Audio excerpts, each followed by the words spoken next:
So we have a question from Jimmy, and the question is, why are we imagining a small ball of radiant light shining at the base of the center and drawing up to the crown instead of the other way around? So instead of, okay, why aren't we imagining it at the crown and it going down?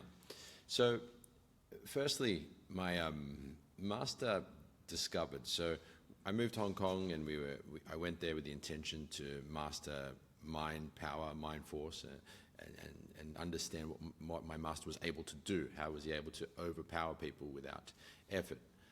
So we went there and we started practicing our forms and standing, and no one really there did that. So, people would do the Silam Tao and do some standing practice, but often they'd go straight to Chi Sao after about 20 to 30 minutes of that type of practice.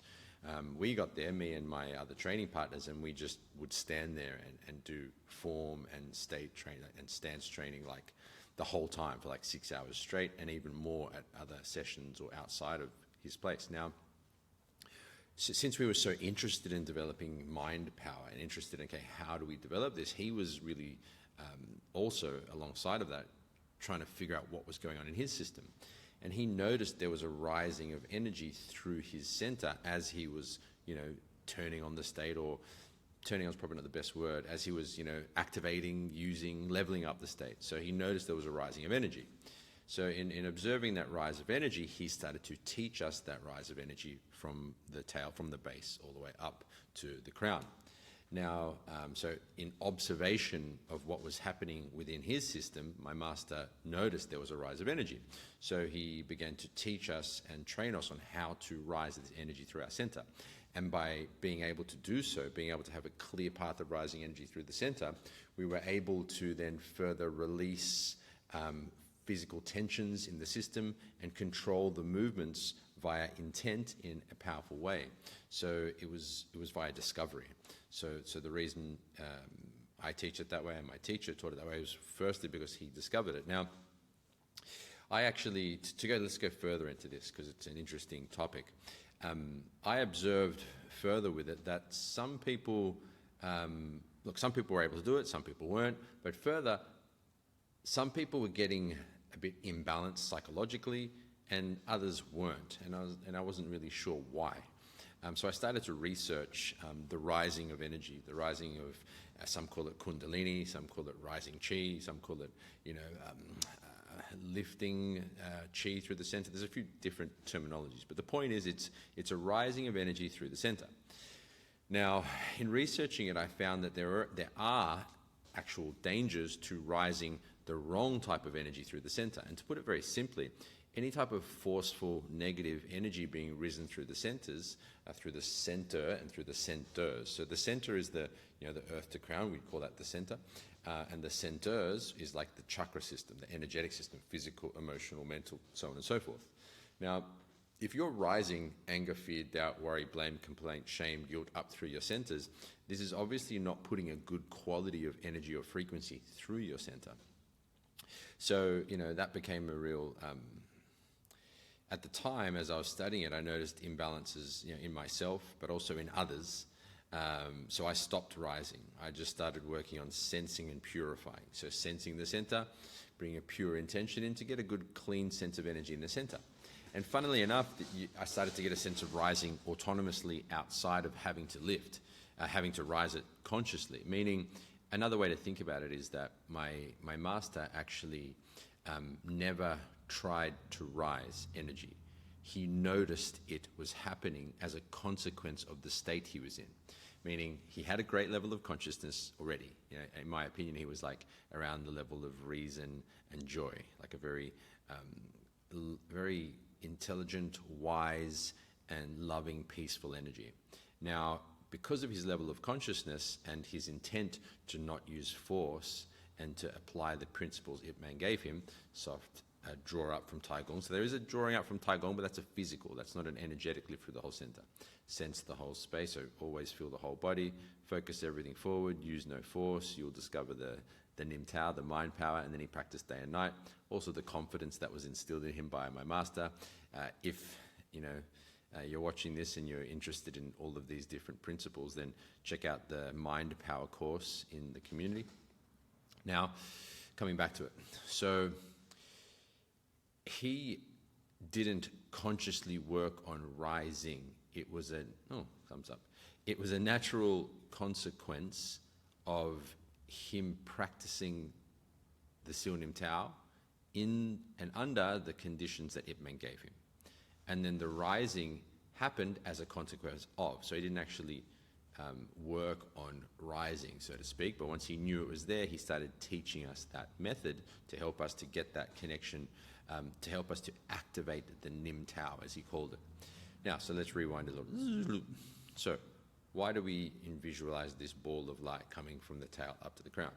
So we're at that point now in the story where I stopped rising because of the dangers that are associated with it, because you can burn out people's centers, destabilize personality, so on and so forth. And I didn't want to, be teaching something that may not be good for people.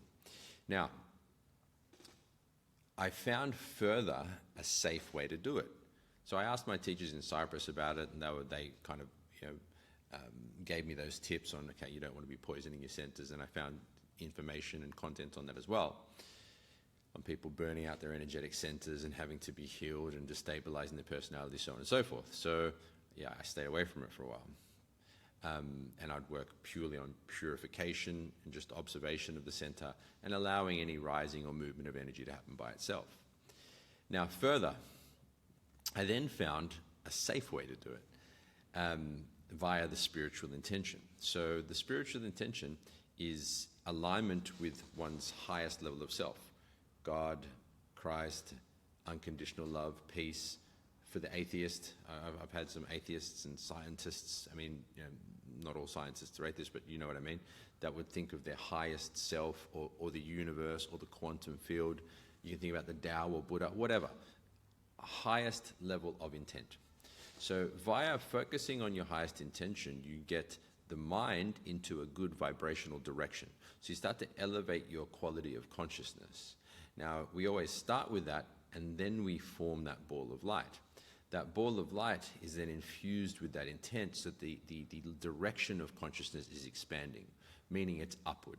Meaning you could be going from shame to anger, which is upward, or from anger to pride, which is also upward, or from pride to courage, or from courage to acceptance, or from acceptance to love, or even from anger up to love or to enlightenment. Meaning it must be an upward flow of an expansion in consciousness, and this does not damage or hurt or interfere with the practitioner. It actually gets them feeling better. So I actually found this through Dr. David Hawkins. He was teaching, he called it a spiritual emergency method, when you're feeling really low, how to rise the energy safely through your center to bring you back into a calm, centered feeling of consciousness. So I found it through the Hawkins teachings, and I'd already worked on purification through the Research of the Truth teachings. And so essentially the way we teach it now is that you get that after aligning with your spiritual intention and get into that good quality of consciousness, of that connection to God, that sense of love, that peace, that power, that joy, vibration, you infuse that into that ball of light. You then bring that down to the base of the spine, or you can even do the base of the whole center. So for those of you who've been training me for a while, you know that we talk about the center from the earth to above the crown. So you can also do it there. However, you can start with just the actual physical space of the center from earth to crown as well. That's also legitimate. However, you can rise all the way up higher if you please.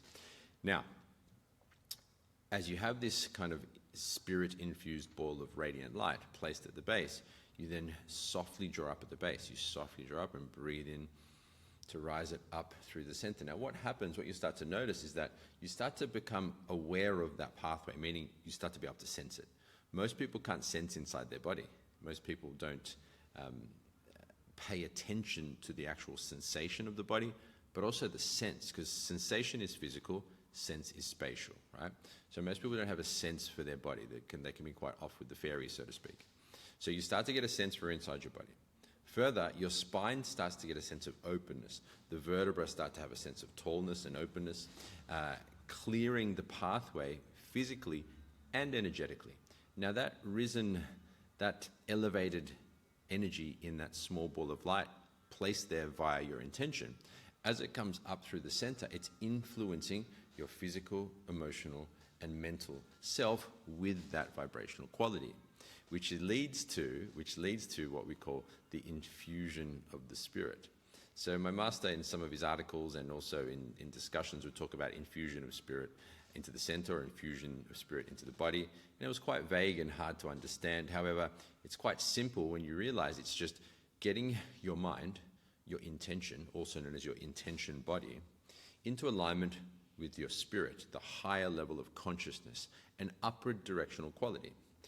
Now, as you rise that ball of radiant light up through the center, you influence your center and centers with that quality of consciousness, getting you into an expansion or an expanding energy, which is like a part of the essence of the state, is that you want to have a sense of expansion, a sense of growing in every direction so that you're robust in every direction, but then you funnel that all through the power plane or center line, right? So, I know this is a long answer, but it's a great question which deserves this type of attention. We rise it up through the center because of the natural discovery of my master. In further studies, you'll realize that there is a rising of energy through the center in yogic, but even in just spiritual work. Now, something else that you can keep in mind is that Dr. Hawkins, who was a very devout Christian, and in my opinion, he was an enlightened being and sage of our time. He also talks about how as you go over the level of integrity, meaning on the map of consciousness, once you go from below 200 to above 200, the rising of energy actually naturally comes up through the center and activates the etheric brain. And this is actually fascinating. I'm going to grab the map for you. So, the map of consciousness, if you've been following for a while, or if you know Dr. Hawkins' teachings, you know we have the levels of force, and then we have the levels of power. Now, in the levels of force, interestingly, a person doesn't have an active etheric brain, meaning the energy has not risen through the center, and they haven't really tapped into the higher fields of courage, willingness, acceptance, love, reason, joy, peace, and enlightenment. So they're operating more in the animal instinctive level as opposed to the human spirit level, let's say. So the rising of energy is a natural consequence of rising level of consciousness. So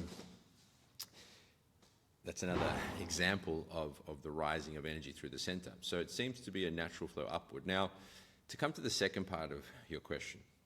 So why? Well, my master observed it, and then in studies I found that it was quite a natural thing for people to work on this rising of energy, and it's a natural consequence of being in the state, but also a natural consequence of rising your level of consciousness. Now, why not down?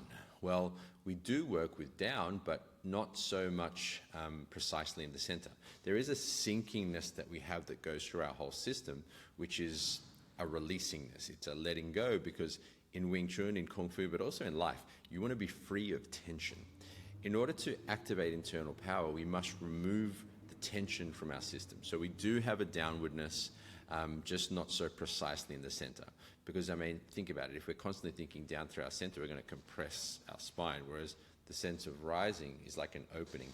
And something I find interesting, and I don't know if there's any true correlation or truth to it, but I just like it as an interesting concept, is that as you get a sense of rising in your center, a sense of rising into your consciousness, essentially you think of being risen in the center. And to me, you know, the Christ was teaching us how to become more conscious, to become more loving, to become more peaceful. So I think it's interesting that you get a sense of risen, a sense of rise through the center, a rising in consciousness, and also, you know, Christ also was risen. You know, I just like that kind of analogy or metaphor. I don't know if there's any true direct correlation with that being, you know, a Christian experience or truth, but I do like that the sense of being risen. You know, we all say Jesus is risen or Christ is risen, but as we rise our consciousness through the center, there is a sense of risenness. So you rise your energy through the center to get that sense of openness, that sense of alignment, physically, emotionally, mentally, and spiritually, and then you bring that into daily life and into your Kung Fu. So that answers the down part. You know, we do sink down, but it's not so much through the center. It's more just a holistic releasingness of all forms of tension, fear, doubt, blame, all emotional, mental, physical, and energetic tension. So That was a long answer for a great question. I love how you're thinking about this, Jimmy. You're really asking great questions, and I can see that you're really tuning into the deeper levels of it. So, thanks again for a great question. I hope the answer wasn't too long for you guys. Much love, and I look forward to seeing you in the community and in our live sessions. Peace.